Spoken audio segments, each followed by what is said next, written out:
Hey guys, it's Brandon, aka B.Rich Beauty, aka your beauty best friend, and all that jazz. Today's hot topics are just that, hot sugar. We're going to talk about the tomfoolery and the debauchery of last night's debate. Nene finally claps back. Baby, things are getting spicy for Carol Baskins. And why is there always drama in the Whitney Houston estate? You know what to do. Grab your tea and grab your beverage. Let go.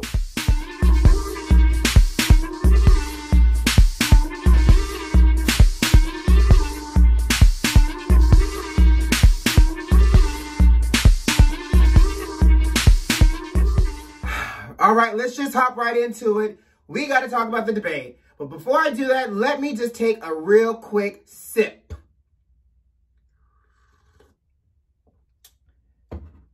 Baby, in the words of, you know the debate was a debauchery and a tomfoolery and everything else, honey. When you got the commentator, you got folks calling this, what, a shit show?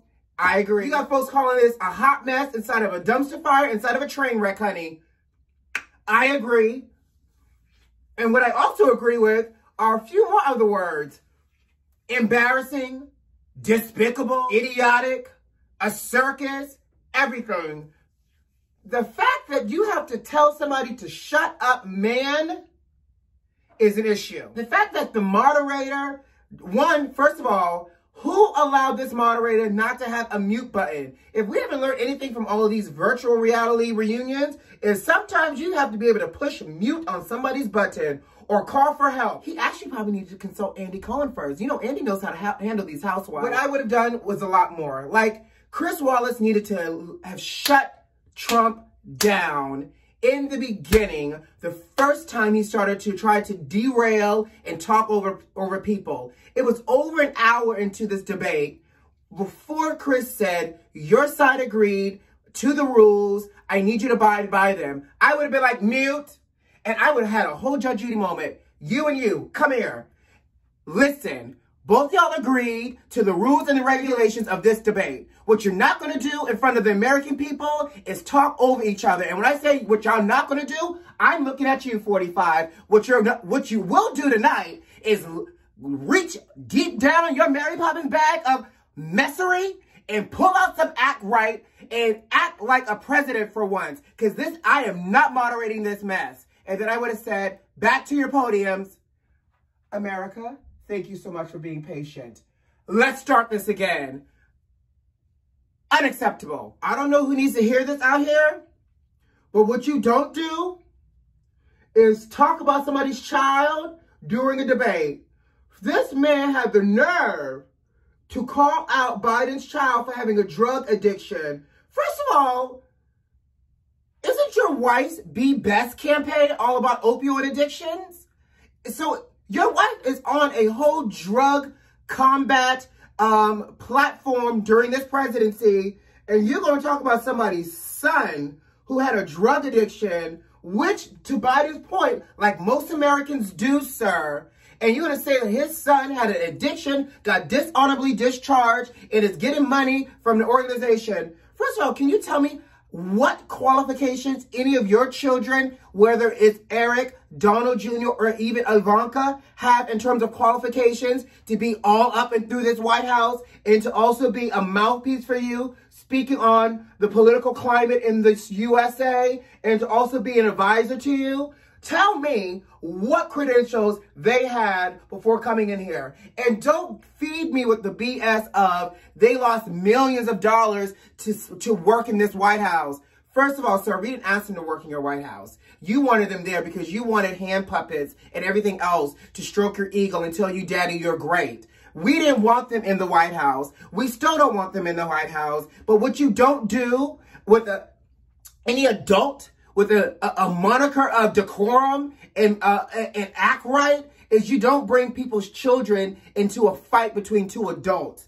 That's, at least the housewives got that right. 45, maybe you need to spend a little bit more time in reality TV, honey, because the housewives in general don't talk about people's children. Children are off limits. You got to fight with me? Make the fight about me and you. Don't bring my kids into it. And God bless Biden for not being super petty and bring up all 5 of his children with all of his babies' mamas and their lack of credibility. So, I don't know. It's ridiculous. The fact that we knew that this president was racist and he confirmed it by not denouncing white supremacy. Van Jones said it best. There were 3 takeaways, and each one of these takeaways went back to this person in this White House not denouncing white supremacy, but telling people to stand by. Stand by for what, sir? The purge? Are we encouraging the purge? What is happening? Well, we know we know what he's trying to do. But it's just incredible to see it play out on national television. Baby, when I tell you, y'all remember those PSAs as children? I got to take a sip. Y'all remember those PSAs as children growing up, talking about this is your brain on drugs? That is what your brain looks like by watching those debates last night. I felt like I watched my brain on drugs with that tomfoolery that happened last night. But you know what I'm really excited for? Next week, Kamala and Pence. Because what Pence is going to do is he has a little bit more act right. Don't get me wrong, he's still just as problematic, child. But he's not going to be as disruptive as a child with a tantrum in a sandbox. But he's going to hold it together. He's going to probably try to throw out some low-life claims and disparage Miss Kamala. But Kamala got that whip, baby. She got that comeback, and she's going to have that smoke. So what Joe left off not being able to do last night, Kamala is about to bring it right around. I wouldn't be surprised if Kamala showed up bankhead bouncing, and I would be here for it. In the meantime, guys, allow this debate to just fuel us to vote and not take over our entire day. I know, I've been talking about it, but it's just so infuriating to watch. We are the ghetto. America is the ghetto. Like, legit. Me and my cousins are trying to go to Barbados for, New Year's, and we have to cancel our trips now because we are considered a high-risk country. If that's not the ghetto, I don't know what is. Anyways, vote. Ooh, in addition, me. I have to serve a correction because I served you guys a little false tea yesterday. You know, he don't believe in false tea, honey. So Daniel Cameron is not married to the granddaughter of Mitch McConnell. In fact, he's not married to anybody related to Mitch McConnell. I got that wrong. That was a horrible rumor, and I thought I fact-checked it, and I got it wrong, so I apologize. In addition, Mitch McConnell did attend Daniel Cameron's second wedding, obviously to his current wife. So I think that's probably where the wires got crossed. Again, I don't believe in alternative tea, honey, and I believe in correcting myself when possible. So cheers to a correction. Okay, so y'all know I told y'all I would keep an eye on this Nene situation and bring you updates as it's happening. Baby, it is getting messier and cloudier and shadier. So Nene has officially clapped back against Wendy Williams and Andy Cohen. In Nene's clapback, Nene told Wendy to not worry about her and her family, but focus on getting her a water pill, honey, to drain those enormously large legs and feet of Wendy. First of all, you must really not be friends with her, Nene, because you told her to just take one water pill when you know in order to drain legs and or feet, probably that size, she needs 3 to 4. Girl, what kind of friend are you? Make that pill plural. In addition, you know what always makes me think twice? When folks are ready to just pop off talking about something that might be a physical ailment or some physical attribute of somebody, and that's the first thing they come after, that's what they was thinking the entire time. So when y'all was kikiing, shopping all up in New York and having those expensive ass meals, she was probably thinking, girl, your feet look like tree trunks and logs. Gotta be careful, girls like that. Anyways, she told Andy, honey, Andy, you would not be who you are if you did not know me. So check that. Nene is here for all the smoke. But the gotcha is Wendy's friend Medina Milani went on live and talked about Miss Nene Leakes. She said Nene was a bug, that Nene tried to sneak her way back into Wendy Williams' life. First of all, how does anybody the height of Nene Leakes try to sneak back into somebody's life? Did she tiptoe on in, sis? But Medina said that Nene reached out to her and said, can you arrange a dinner for all of us to come together so we could talk? Wendy said yes, but she said before she could even confirm with Nene, Nene was on the first flight up to go have dinner together. Y'all grab y'all tea. Y'all grab y'all tea.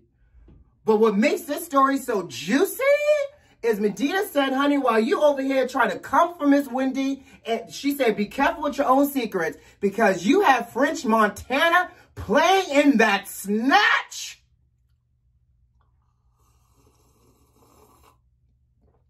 In the backseat of the truck on the way to dinner as a married woman. Baby, now you know Miss Nene is not going to allow that to just sit out there and collect traction. I can't wait to see what the next clapback is going to be, honey. But she was playing with little French Montana.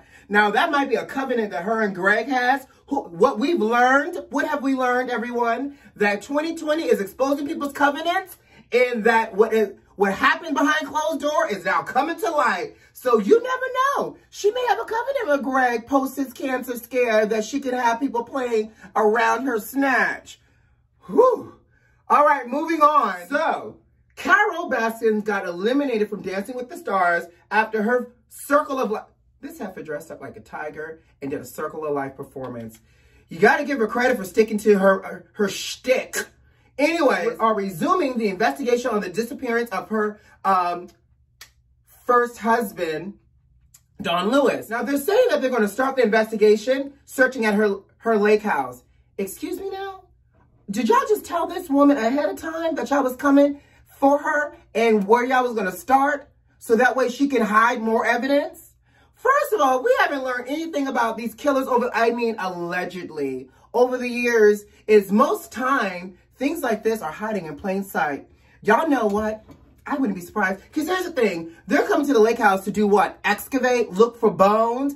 First of all, this man has been gone for over 20-something years. If you found any bones, the bones would be inside of bones because if she did murder her husband, she probably fed her husband to the doggone tiger. Lion, tigers, bears, oh my. Like, do you really think we're going to find Don Lewis bones next to a tiger's bones? If she was a smart criminal, she would have chopped him up like in fried green tomatoes and fed him to the doggone tigers. But most importantly, back to what I was about to say, is that, oftentimes these murderers be hiding stuff in plain sight. She probably got Don in a tin coffee can somewhere on a mantle talking about Tiger Lily's ashes, and it's probably really Don Lewis. So what y'all need to do is make sure when y'all snoop, y'all go ahead and grab everything for evidence and start looking at all things that look a little funny. But I just don't understand how you just tell this woman I guess that's called privilege. Y'all tell this woman ahead of time where y'all coming. Y'all might as well tell her what time you're going to show up. Maybe she'll put on some tiger cookies and a side of bones for y'all. Who knows? Speaking of lions, tigers, and bears, oh my. So, Lion King 2, the live action, which is going to be the sequel to the live action of The Lion King, is in the works to start production. Barry Jenkins, who directed Moonlight and won the Oscar for it, by the way, is set to direct The Lion King 2. Now, according to the kids on the street, child, this Lion King 2 is going to really kind of follow Mufasa's life a little bit more. Now, I didn't watch The Lion King 2. I know they did that as an animated series after The Lion King, but I feel like sometimes you got to leave well enough alone. And I just don't know. I feel like Lion King 2 is about to totally destroy what I remember of The Lion King from my childhood. And don't get me wrong, I sure was the adult that made all my friends go. And we sat in the theater and watched Lion King 2. I like to be able to sing along. Like, Lion King 2 didn't blow up the way Lion King did. I'm not going to be able to sing along to these songs. I'm not going to be able to know the lines ahead of time. I don't know any of these things from Lion King 2. But what I will know for sure is please, please, please, Disney, do all of us a favor. Please do not cast Beyonce as like the guiding bird for Mufasa or Nala's like mother. Y'all know, Beyonce played Nala. I just don't need to hear Mufasa, we need you. Like, I just don't need to hear it. I don't. Like, if anything, give her the soundtrack. Let her do the soundtrack. Like, the soundtrack is a whole bop for The Lion King. The Gift, whole bop. Let her do that. But please don't feature her for nobody's character in Lion King 2. And, I say that as a loving member of the Hive. I love, love, love her body of work and her music. What I'm not a fan of is her acting. And let's just be real. Like, we got lucky with Dina because of all the glitz and the glamour. But outside of anything else, like, it's a little cringeworthy. So can we talk? Y'all know I love me some Whitney Houston, honey. And messy Pat Houston, who's the executor of the Whitney Houston estate, is pissed off because producer Scott Storch has released a Whitney Houston hologram and obviously did not get the okay from the estate. So, you know, Pat, honey, is anything that has Whitney's likeness, and Pat's not getting a check. Pat is not okay with it. So apparently, Scott was working with the estate a couple of years ago, back in 2016, to try to create a hologram for a variety show honoring icons deceased and present. But Pat put the halt on it because she didn't like the way Whitney looked. And I can agree. Like, I'll put the image in. Like, this does not look like Whitney. This actually looked like somebody playing Whitney for Halloween. It didn't look enough like Whitney. So Pat said, stop. So apparently, I guess the guy who was designing the hologram went back, did some tweaks, gave it to Scott, and Scott incorporated it into his variety show. Everybody was surprised to see Whitney Houston come across the stage, honey. The most surprised person of all was Miss Messy-ass Pat Houston, because basically she did not give the okay, which means that they did not run her a check. Oh, Pat. I mean, I get it. She's the executor. She controls the likeness of Whitney and the usage of it all, but y'all know I'm not saying that Pat did anything to Whitney at all. I'm just saying I always keep a little side eye on Pat just because her practices felt a little shady to me over the years, even before Whitney died. And I say all of that to say, y'all keep your eye on Miss Pat Houston. Before I get out of here, let's be messy real quick. So the CEO of Neiman Marcus, Geoffrey Van Ramdonk, is coming under fire and getting a lot of criticism from staff and employees of Neiman Marcus. So if y'all don't know, over the summer, Neiman Marcus filed for bankruptcy. And in the process of that, they announced, the CEO specifically announced that they will be doing about 14,000 layoffs, some store closures across the 43 stores, and that some employees would, if they weren't being laid off, would be getting pay reductions in their salary. Well, this queen, I mean, Geoffrey and his husband did an 11-page spread with Paper Magazine showing off their luxurious Texas mansion, honey. Not only did they show off the luxurious Texas mansion, they're showing off the endowments that make this house fantastic, the chicken coop that's by the pool. Who has a chicken coop nowadays in Texas? I mean, I guess real people do. It's Texas. But literally, the opulence of it all. And so the backfire is coming because, one, they went through bankruptcy. Two, they're laying off people. And so employees are saying either he is dumb and unaware or he's just tone deaf. I think it might be E, all the above. What do y'all think? Geoffrey gave up his salary this year. But at the end of the day, once he pulls this company out of bankruptcy, he's also set to get a bonus of almost up to $9 million. So again, you have an 11-page spread of your opulent home and the person in the shoe department lost their job. Absolutely, it looks tone deaf, honey. But baby, I just had to be messy because, you know, honey, I wouldn't be your beauty best friend if I didn't. All right, guys, I got to go. You know what to do. Subscribe to the channel, like this video if you like this video, and leave me a comment. I'll see you tomorrow. Before I get out of here, who loves you? I do. All right, see you tomorrow. Bye.